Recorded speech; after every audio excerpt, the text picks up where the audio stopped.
Katie, who was 7 months along with twins of her own, had stayed back in New York.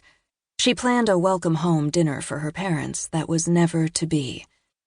But on that bracing last day of the year, Ross McLeod felt as fit and joyful as the boy he'd been. He wondered at the quick shiver down his spine, at the crows circling and calling over the stone circle. But even as he shook it away, the cock pheasant, a flurry of color against the pale sky, rose in flight.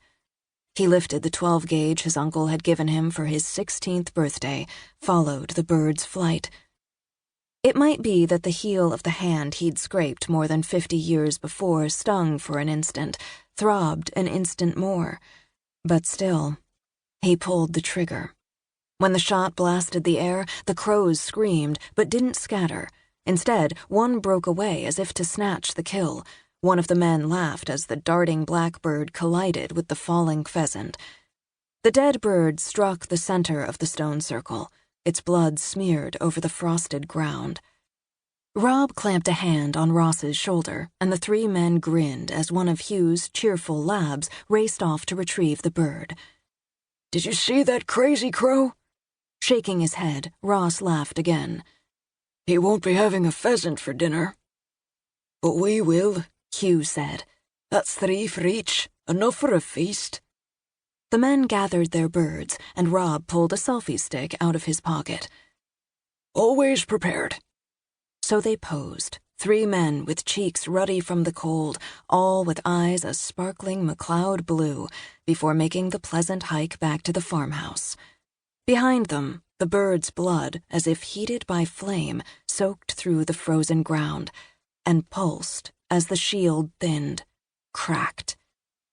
They trooped, successful hunters, past fields of winter barley stirring in the light wind and sheep grazing on a hillock. One of the cows Hugh kept for fattening and finishing lowed lazily.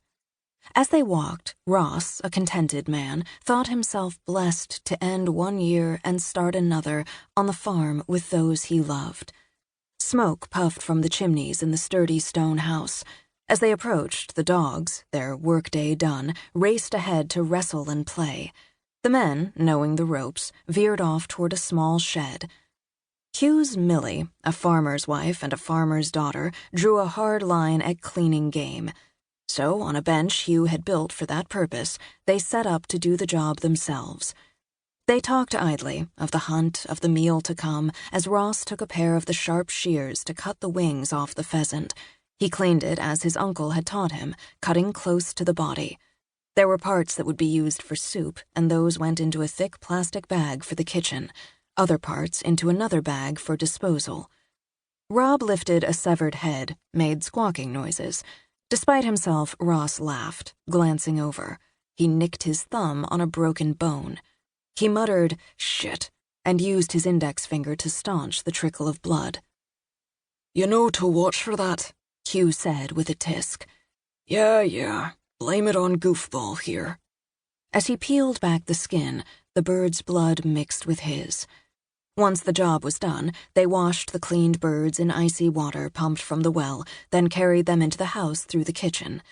The women were gathered in the big farm kitchen, with air rich from the scents of baking and warmth from the fire simmering in the hearth. It all struck Ross as so homey, a perfect tableau. It tugged at his heart. He laid his birds on the wide kitchen counter and grabbed his wife in a circling hug that made her laugh. "The return of the hunters."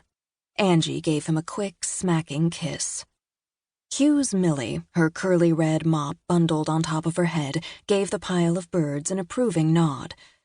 "Enough to roast for our feast, and more to serve at the party. How about we do some pheasant and walnut pasties there? You're fond of 'em, I recall, Robbie." He grinned, patting the belly that pudged over his belt. "Maybe I need to go out and bag a few more so there'll be some for everyone else." Rob's wife, Jane, drilled a finger into his belly. "Since you're going to make a pig of yourself, we're going to put you to work." "That we are," Millie agreed. "Hugh, you and the lads haul out the long table into the big parlour for the party, and use my mother's long lace cloth. I want the good candle stands on it as well, and get the extra chairs from the closet and set them out." "Wherever we set them, you want..."